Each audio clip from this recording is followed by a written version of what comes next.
Hello everyone, this is Nikki with Vlog and Thoughts Thursday and Fulfill Your Legacy, and I'm doing a tricky vlog and thought today, and it's on forgiveness. And I try to do one of these about every 6 months because they're really hard, and I know that it can make people feel like easy for you to say, but I've been here and I know I will continue to be. I know there'll be times where I get stuck in this, but I coach a lot of people on forgiveness.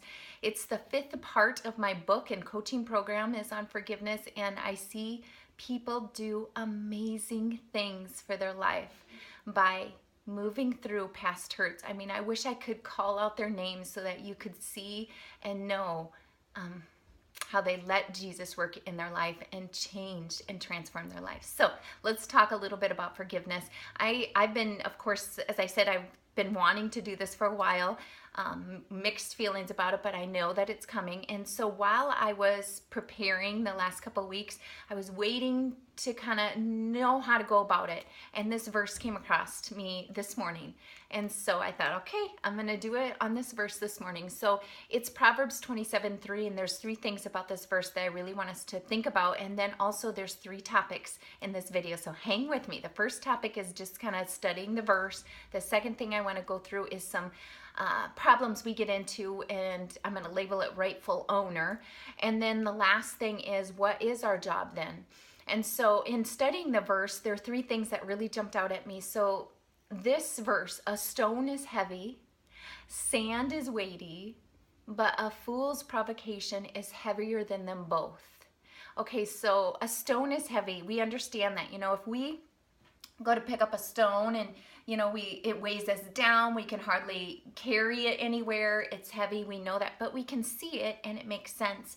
And when we get hurt, we need to just keep it right there, is that it's logical. It makes sense that we're hurt. We don't need to take it past that. If we can just stay in the place that we understand that and own that we were hurt and we should feel hurt, and that's what it's logical.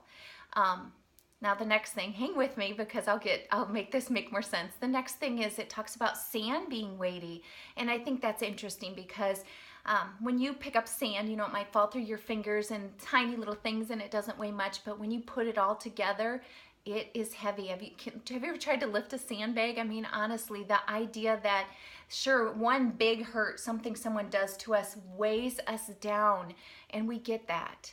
But these, don't forget, a bunch of little things can hurt so bad and cause so much harm, and it weighs us down too. And we need to be thinking about places we haven't forgiven people. One big, huge, bad thing they've done to us, or many little things. Are we not allowing forgiveness to happen in our lives? And is it holding us down, weighting us down, keeping God's will for us and His blessings and all these things that are waiting for us, okay? And then the last thing about this verse is it talks about, I'm going to read it again, but a fool's provocation is heavier than them both.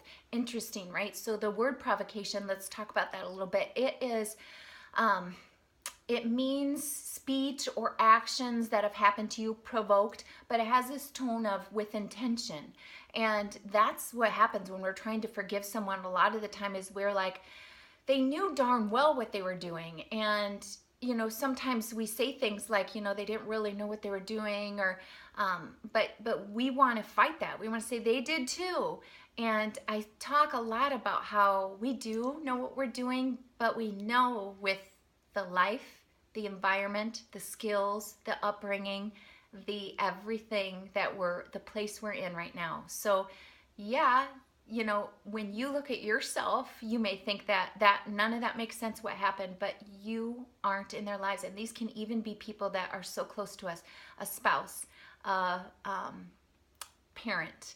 I mean, honestly, everyone knows as much as they know, and their actions are occurring with what they know. And there's a lot more depth to that than we realize. God knows. God knows it all. But I want you to think about this whole fool's statement. Why did God put that word in there? Why did He breathe that into the Bible? Why did He not just say, but provocation is heavier than them both? When someone intentionally does something to us, it says a fool's provocation, because He knew that. God was up on that cross, and think of what we did to Him. And his words were, they know not what they do. Now that's a much more blessed way of saying it, but you know, we're fools and we hurt each other. And so I want you to really own this idea and of know they know not what they do. Okay, the second thing is the C words that I talked about. So allowing things in the rightful place to be in the rightful place. We get into trouble with forgiveness when we try to start condemning, convicting someone's heart of them being right or wrong. Clarity, like they need to understand and get what they did, and comparing. I would never do that. How could they do that to me? All those things belong with the rightful owner, and those are God things, and they are to be done with that person, and it is not your job. Think about what our Father who art in heaven, forgive them of their trespasses as I forgive those. We know this is our job, is to forgive of trespasses as we were forgiven. That's our job. We're to love our enemy. Nowhere in the Bible does it start to say that based on how well they understand what they did, based on whether they are convicted or not, based on all these things. That's Jesus's job, God's job. That's what you need to love your enemy, and that's where your job needs to be. And I know this is so hard to hear, but I just really want you to keep going back to that fool's provocation and Jesus saying they know not. And I think he knows more than us. And the last part of this verse, or this understanding of this verse, I really wanted us to think about, then what is our job?